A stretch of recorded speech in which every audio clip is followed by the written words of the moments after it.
The idea of human rights is that each one of us, no matter who we are or where we are born, is entitled to the same basic rights and freedoms. Human rights are not privileges, and they cannot be granted or revoked. They are inalienable and universal. What exactly are the basic human rights?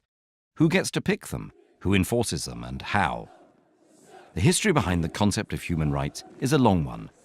Throughout the centuries and across societies, religions and cultures, we've struggled with defining notions of rightfulness, justice and rights.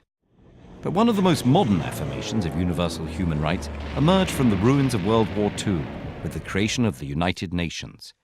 The treaty that established the UN gives as one of its purposes to reaffirm faith in fundamental human rights. And with the same spirit, in 1948, the UN General Assembly adopted the Universal Declaration of Human Rights. This document, written by an international committee, chaired by Eleanor Roosevelt, lays the basis for modern international human rights law. The declaration is based on the principle that all human beings are born free and equal in dignity and rights.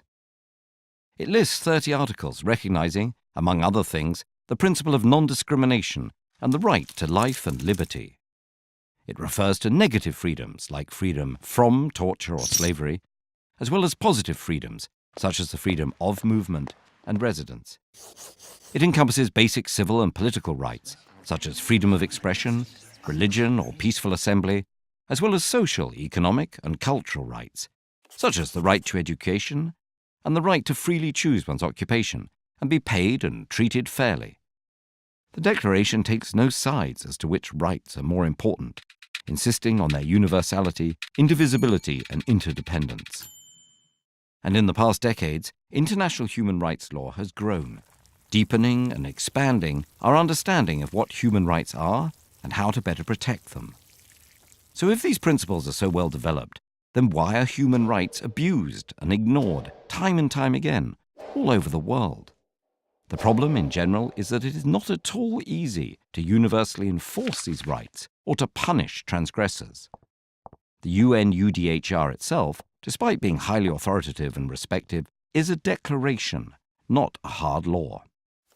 The main bodies within the UN in charge of protecting human rights mostly monitor and investigate violations, but cannot force states to, say, change a policy or compensate a victim. That's why some critics say it's naive to consider human rights a given in a world where state interests wield so much power.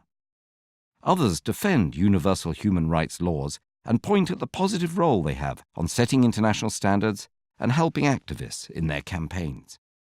They also point out that not all international human rights instruments are powerless. For example, the European Convention on Human Rights establishes a court where the 47 member countries and their citizens can bring cases. The court issues binding decisions that each member state must comply with. Human rights law is constantly evolving, as are views and definitions of what the basic human rights should be. And as our lives are increasingly digital, should there be a right to access the internet? A right to digital privacy? What do you think?